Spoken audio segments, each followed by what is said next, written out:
All right. Welcome, everyone. My name is Patrick Stewart, and I am the founder, chief editor of the Taoist Online. With me today is full name Nathaniel Welch, but Nathan. Nathan, say hi. Hello. Hello, everyone. Thanks for coming. We also have Nani, who's also one of our editors with Nathan. Nani, say hi. Hello, everybody. Cool. And what we want to do today is we want to talk about the publication. We want to talk about what our purpose is, why it was made, how it was made. And then we're going to talk about what it means to write personally, write philosophically, write about your spiritual beliefs and your religion, maybe. That's not easy to do. It's something that, we'll get into. I have a couple of insights that I wanted to share with you to help you guys out. So first and foremost, I'll just tell you a little bit about myself. I am in Fort Worth, Texas. I've grown up here my whole life. I'm 40 years old. And let's see, an interesting thing about myself, I play drums and piano. I've been a Taoist for about 4 or 5 years now. Nathan. Yeah, so I'm in Ohio, Northeast Ohio, and I also play drums and piano, but a bunch of other stuff too. I was a music major. I also take care of my brother who's disabled full time, so that's what I do. And I've been interested in Taoism for as long as I can remember, which is, I just turned 37, so it's probably been at least 20 years, maybe a little bit more. So, yeah. Nani. Well, I am Brazilian, but I live in Ireland. It's been almost a decade I've been living here. And yeah, my big thing is I have 2 little girls, and I really want them to have a world that is hopefully better than the one we live in, but at least as good as. So I usually like to write about sustainability. I'm really big into it, and it's something that I'm really passionate about. So cool. Thanks, guys. So now what we'll do is I'm going to give you guys an overview of kind of why the Taoist Online exists and how it came about, because I think it's kind of an interesting story that I wanted to share. A couple of years ago, I wound up with a cancer scare. Obviously, luckily it wasn't cancer, so that's super cool, but we thought it was. When you think you're, maybe dying, you kind of go through some things. And what it kind of pointed out to me was, I wanted to do something a little different. And I had a lot of stories to tell about my philosophy on life, about my spirituality, about my religious thoughts. And I had blogged off and on for almost a decade.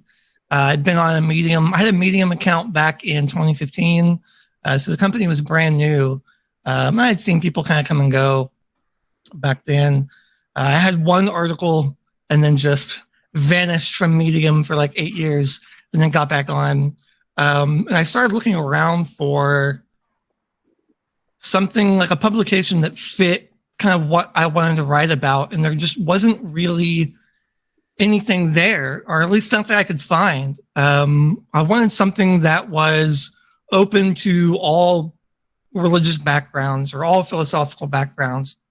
And I found publications that were primarily Christian, or I found one that were, self-improvement, and that kind of fit it, but like not really. And I discovered something.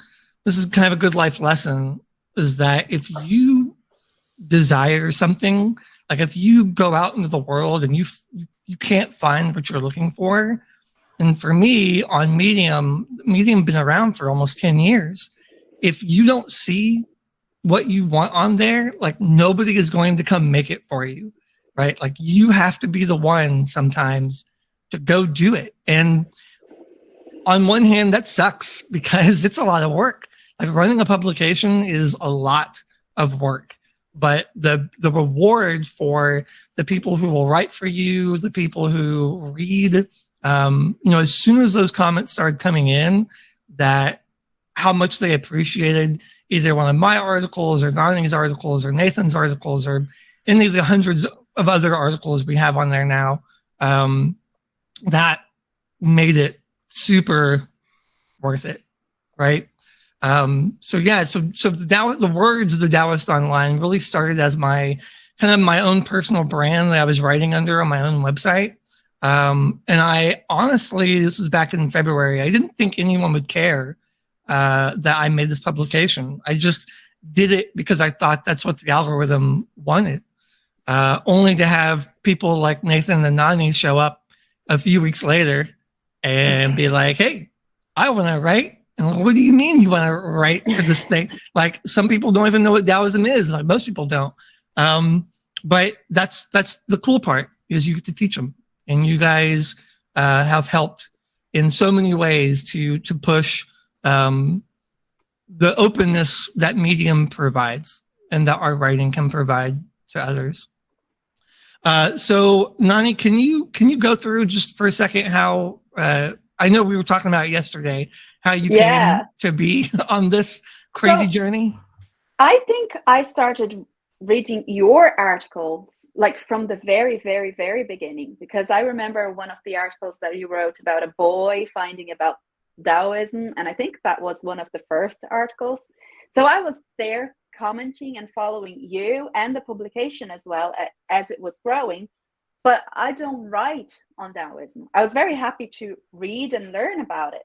And then at one stage, I think I shared one of my articles on Discord on veganism, and you said, oh, we would love to publish things about veganism.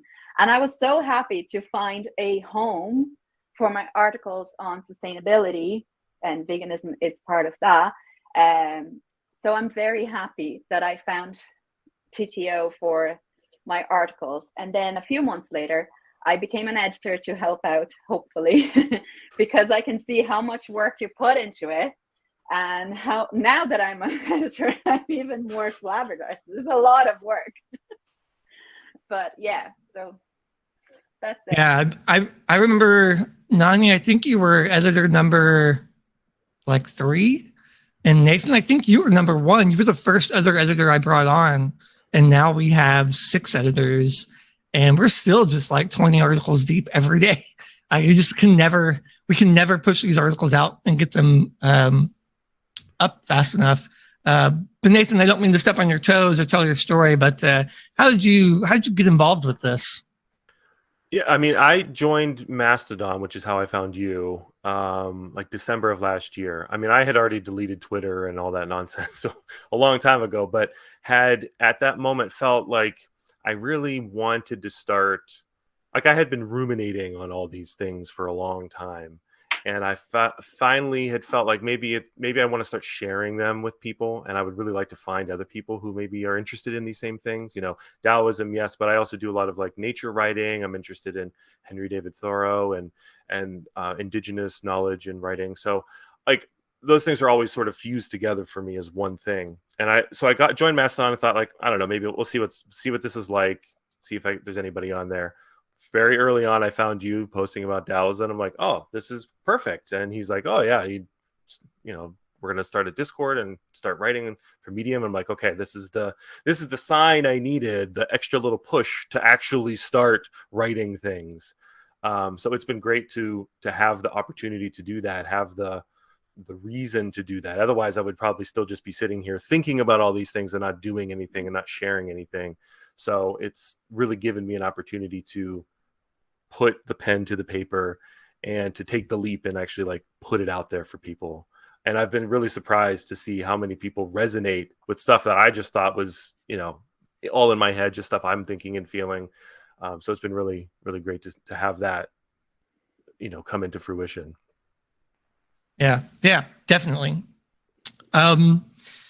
So I see a couple of questions in the chat that I'm going to kind of rope into the next section here. I want to talk about not only how writing philosophically or writing your deep personal thoughts works, but how you can incorporate it into kind of really anything, right? There was a question actually about it too by Yasmin. So I'll make sure to kind of weave that into the answer here. And thanks for you guys, everyone in chat. That's super cool. Being like, oh my gosh, it's your old voices and faces. That's really cool. Thanks, guys. Yeah, I just want to I'm seeing those, so keep them coming. If I don't say anything, I am seeing them. Okay, so it's not easy to write your emotions. It can be scary. It can be emotional, right? I mean, I've gotten angry while writing past stories, especially about my father, my family, my relationship with Christianity, which is its own like 6-part series nowadays.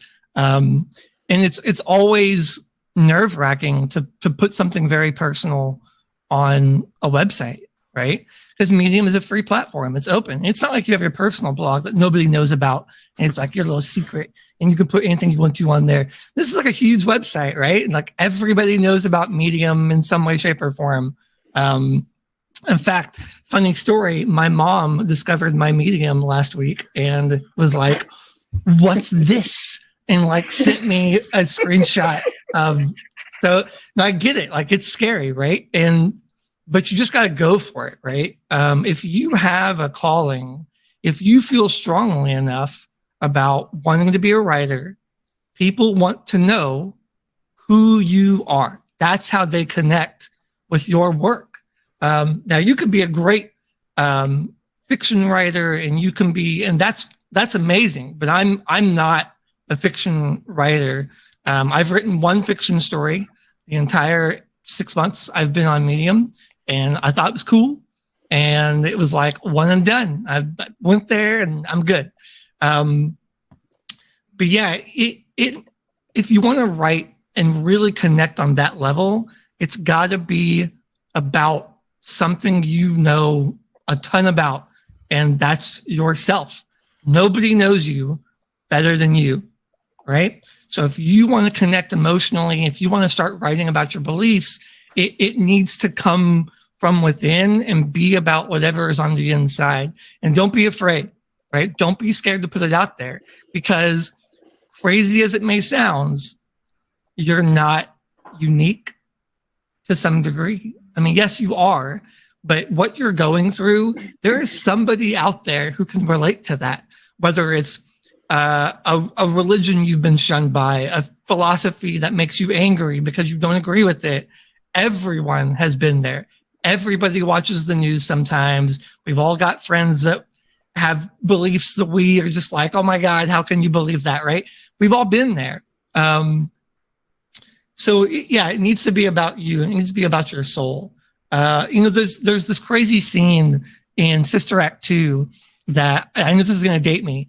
For those who don't know, Sister Act 2 is a movie in the 90s where Whoopi Goldberg plays a nun who like teaches a bunch of people how to sing, right? Makes them a choir. It's like inner city school. And one of the women played by Lauryn Hill, a very young Lauryn Hill, is on the bus and she's like, I can't go. My mom won't let me. And Whoopi Goldberg is like, look, if you wake up every morning and you want to be a singer, you're a singer. And so that hit me philosophically at like 10 years old, that if I wake up every day and I want to be a writer, I'm a writer. If I wake up every day and the first thing I think about is I want to help people, then go help people. And that's why I'm a customer support manager at my job, right? Like I help people all day, whether it's philosophically, spiritually, with their refunds, right? Like login problems. Look, and I know they're different, but you see my point, right? If you don't be afraid, like if you want to write spiritually, it has to come from within, and don't let your fear stop you from doing what you're supposed to be doing, right? Can I just add to that? Yeah.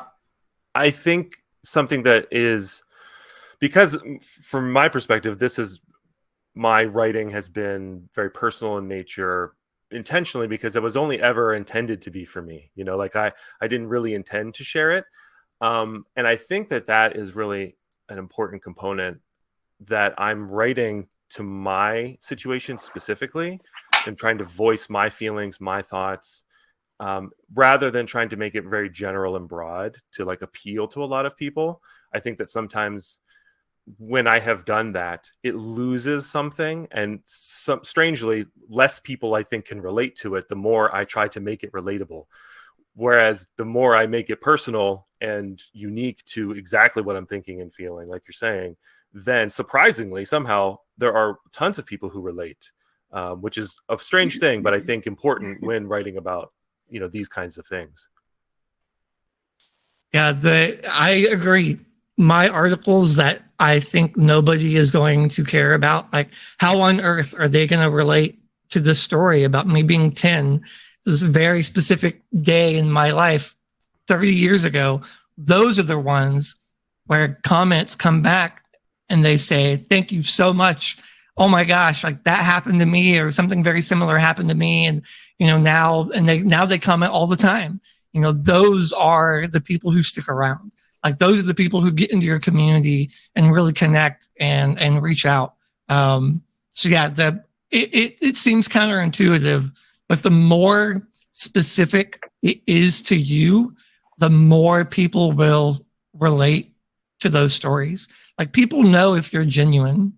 I mean, yeah, I was going to say that it gives authenticity to your writing. When you try to be general, you kind of bury who you are. And then people are like, well, anybody could have written that. So yeah, okay, it's all right. But when it's you writing your experience, there's more emotion there. There's more authenticity. And people are like, oh, is that how you went through? Even if the person hasn't gone through something similar, they will feel what you went through. They might relate, or they might have something else that they want to share with you. And that's how you start building your community. You start gathering readers that they want to come back and they want to hear more from you because they know it's you and not some random thought on the internet. Yeah. And I wanted to also talk about, when a lot of people hear, writing about philosophy or spiritualism, they always think like self-help. Like you walk into the library and there's just like a million self-help books. There's a whole corner in my local library that is just self-help books, and I just ignore them. As soon as I walk in, I just don't go over there at all. And if it works for you and you love self-help books, man, please keep reading them. But if you want to write that way, it doesn't have to be always self-help, right? Like you don't have to be the self-help guru to go write online. In fact, when I told my brother a couple of months ago that I was starting to write online and I had this publication and people were starting to ask to write with me, and how weird I thought that was, but cool at the same time. He was like, oh, you're a self-help guru. Like you're like one of those guys. And I was like, no, that's not the purpose, right? Like I'm not going to write an article that says, 5 steps to enlightenment, or 10 steps to curing your anxiety in life. Like I'll write about anxiety all day long, but I'm not going to promise I can fix it for you, right? I can tell you, and that's where it goes back to writing about you, and then people relate to it, right? Like I can tell you what I've done to help with anxiety in my life, or I have tinnitus, which is a ringing in my ears where it doesn't go away. Kind of how I cope with that and some steps I've taken, or how I practice breathing. Those things I can do, but I'm not gonna come out and tell you that it's gonna solve all your problems, right? So if you feel that you have knowledge that you want to share with someone and that it can help them overcome something, absolutely write that down. But you don't have to be that savior of humanity just to write. You can just tell your story and be authentic and be emotionally vulnerable through your writing, and people will 100% connect with you and they will flock to your writing, which was what we've seen. I mean, when I started, the Taoist online, it was me, and then it was like Nathan and Nani, and I found the old post where it was like, welcome to the team. And it was every writer we had. And it was 7 people. That was it. It was 7 people. It was week 2 of having the publication online. And then last month, I pulled the same list. It was over 500 writers. So, and I hate to kind of use numbers as an example because it sounds like bragging, but if you are there for people, if you write about what you believe, they will come. Like they will read it, and it can help people. Sharing your knowledge is a form of immortality online. It just is. I mean, the internet and the web, and now it's, decentralized social networks. It's there forever, unless like World War III happens. But if you put something online, make it worth it, right? Like make it something that's going to outlive you, because it is. And in 50 years, someone's going to come back and find your article, and you're not going to be there to answer comments or questions. So anything you put online, whatever story you have to tell, make it a good one, right? Make it something that people are going to want to see and people are going to connect with for years to come. Okay. So with that being said, we've got about 7 minutes left. I want to go through some questions we've been receiving. So I'm going to scroll backwards here. Yasmin said, I sometimes feel like deep content is mainly only in blogs areas, though, and it makes me feel sad that more popular conversations and articles aren't deep in the same way. Do you have thoughts or reflections?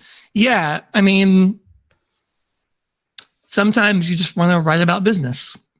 Sometimes you want to write about food, and that's okay.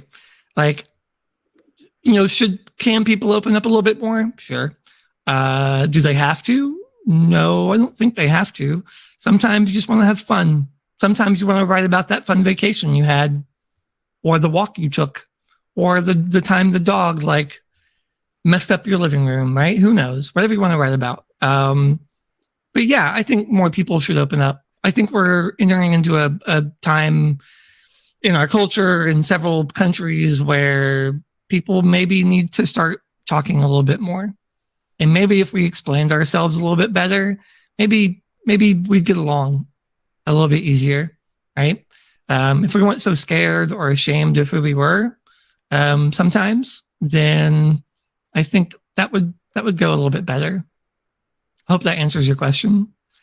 What is the one thought on Taoism which you would like to share with persons unknown to the concept? Oh, wow. Oh, geez. So I get a lot of questions about Taoism where they're like, well, isn't this contradictory where you're online and sharing Taoism? And doesn't Taoism really teach to not do that?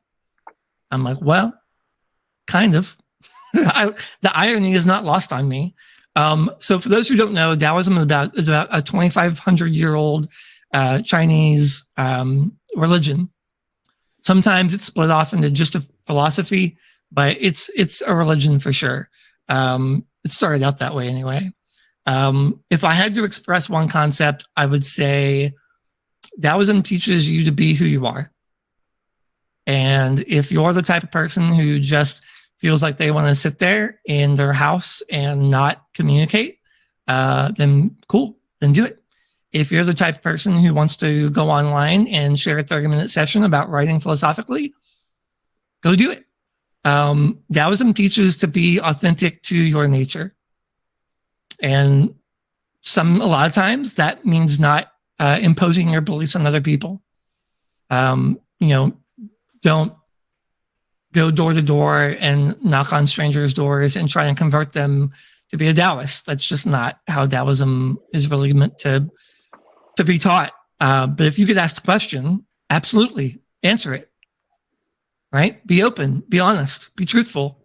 If people see you are honest and truthful and open, they will come. They will ask you questions for sure, because people recognize authenticity. They recognize someone who is talking from their soul. And that's what I would, that's the concept I would like to share. Nathan, any thoughts on that? Oh yeah, absolutely.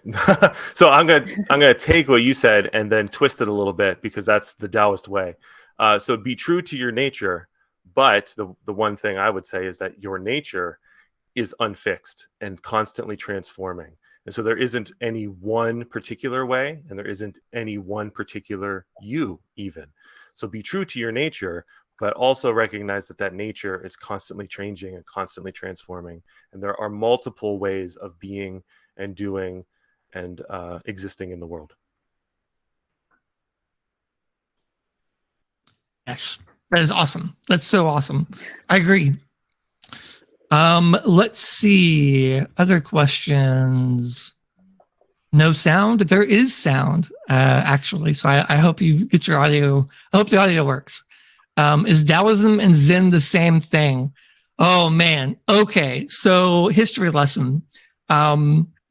Zen, I hope I am correct in this, but the story I've learned is that Taoism starts in China, and then China and India basically hit this kind of midpoint where the knowledge started to overlap. And then that knowledge went over to Japan. And through this kind of long merging of systematic beliefs where you get Buddhism and Taoism and Confucianism, and you get all these little bits and pieces, eventually you end up in Japan with Zen Buddhism, or just Zen. So yes, there are, and you're going to find concepts of Taoism inside everything. It's so old, and it's very philosophically leaning. When you go back to like the original text, the Tao Te Ching, or Zhuangzi, it's very like open to interpretation. So other religions that have come afterwards will incorporate some of these ideas, maybe not directly. Like I don't think they read the Tao Te Ching and went, "Oh, I'm gonna steal this," right? And now we're gonna call ourselves Christianity or whatever. But I think those concepts were already there in people's nature, and so you wind up with all these connections kind of flowing throughout the ancient world.